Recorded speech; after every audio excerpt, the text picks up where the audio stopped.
ویسے عزیزو وقت بھی تنگ ہوتا جا رہا ہے اور بہت زیادہ آپ کو زحمت بھی نہیں دینی. گھر والوں میں جو زوجہ کا رشتہ ہے نا، بڑا حساس رشتہ ہے. یہ سب سے دیر سے مانتی ہیں اور سارے رشتے مان لیتے ہیں، مگر اگر جو دیر سے اقرار کرے وہ زوجہ والا رشتہ ہے.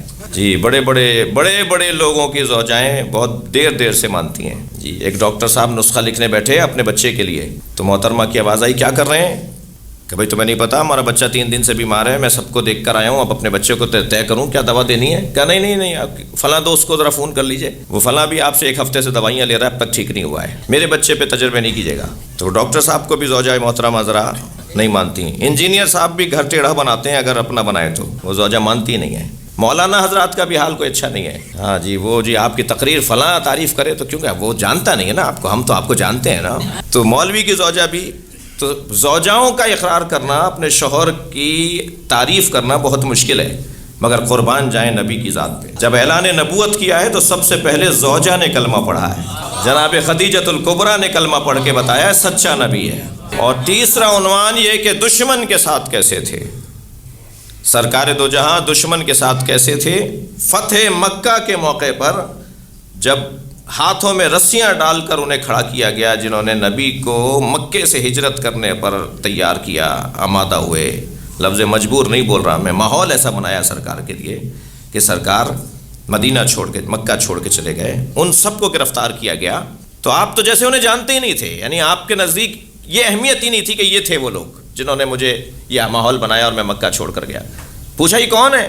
من ہم، کون ہے یہ؟ فرمایا یہ وہی لوگ ہیں جنہوں نے آپ کو پتھر مارے، آپ کو اذیتیں پہنچائیں، آپ کے ساتھ یہ کیا وہ کیا. بڑی عجیب و غریب داستانیں ہیں جو نبی کے ساتھ ہوتا تھا مکے میں. تو حضرت فرمایا اذهبوا انتم الطلقاء، جاؤ میں نے تمہیں آزاد کر دیا. اور پھر ہاتھوں کو اٹھا کر کہا اللہم اغفرہم انہم لا یعلمون، یا اللہ انہیں معاف کر دے، یہ مجھے جانتے نہیں تھے، یا اگر مجھے جانتے ہوتے تو یہ میرے ساتھ نہیں کرتے. دشمن کے ساتھ حضرت کا رویہ. اور آپ فتح مکہ کے موقع پہ، صلح حدیبیہ کے موقع پہ کھلے مشرکوں اور یہودیوں اور کافروں کے ساتھ جو حضرت کا رویہ تھا، اگر مولا نبی کا اپنے دشمنوں کے ساتھ رویہ ہم اپنی زندگی کا اصول بنا لیں، میں کہتا ہوں ضروری نہیں ہے ہم 4 اصولوں پر ہی مثالی زندگی گزار پائیں کہ اللہ کے ساتھ بندگی میں کارنامہ کر جائیں، گھر والوں کے ساتھ اخلاق میں کارنامہ کر جائیں، مثلا اپنے چوتھا اصول کے اپنے بات کے لیے کوئی اچھا انتظام کر جائیں. ان 4 میں سے اگر کسی ایک کو بھی اچھے انداز سے ہم نے پکڑ لیا، اور یہ والا نسخہ جو ہے کہ دشمن کے ساتھ ہمیں کیسے رہنا ہے،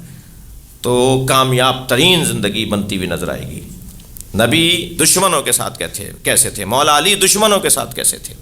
رونگٹے کھڑے ہو جاتے ہیں ان روایات کو جب پڑھتے ہیں جو جناب زہرا پہ دروازہ گرنے کی روایات ہیں، اور ان روایات کو جو پڑھتے ہیں کہ جو مولا نے مشورے دیے اور حکومت کو کامیاب بنایا اور حکومت چلانے میں مدد فراہم کی. دونوں کو جب ملا کر دیکھتے ہیں تو رونگٹے کھڑے ہو جاتے ہیں کہ علی ہے. جتنی بڑی شخصیت کے ماننے والے ہم ہیں عزیزو، اگر 2 گھنٹے تک میں گلاب بیچنے والے کی دکان پر بیٹھوں تو 4 گھنٹے تک میرے اندر سے گلاب کی خوشبو آئے گی.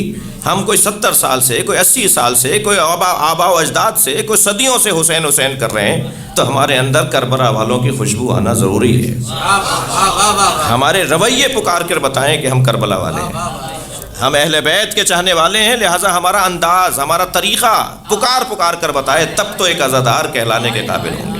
یہ ہے تیسرا عنوان کسی کامیاب انسان کے لیے. اور چوتھا عنوان جو سرکار کے لیے حسین باب عظمت ہے کہ آپ اپنے بعد کا کیا انتظام کر کے گئے، اپنے بعد نظام مضبوط تر بنا کر گئے.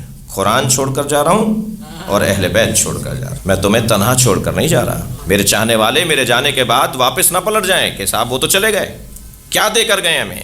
میں تمہیں انی تارکن فیکم الثقلین کتاب اللہ و عطرتی اہل بیتی، میں 2 چیزیں تمہیں چھوڑ کے جا رہا ہوں، تمہارے لیے چھوڑ کر جا رہا ہوں، ایک قرآن اور ایک اپنی عطرت اہل بیت. ان دونوں سے اگر جڑے رہو گے لن تضلوا بعدی، تو میرے بعد کبھی گمراہ نہیں ہوگے، یہاں تک کہ حوض کوثر پہ مجھ سے آ کر ملاقات کرو گے، تم کبھی گمراہ نہیں ہوگے. قرآن کو اپنے ساتھ رکھنا اور اہل بیت کو اپنے ساتھ رکھنا، کبھی ان دونوں سے اپنا تعلق نہ توڑنا.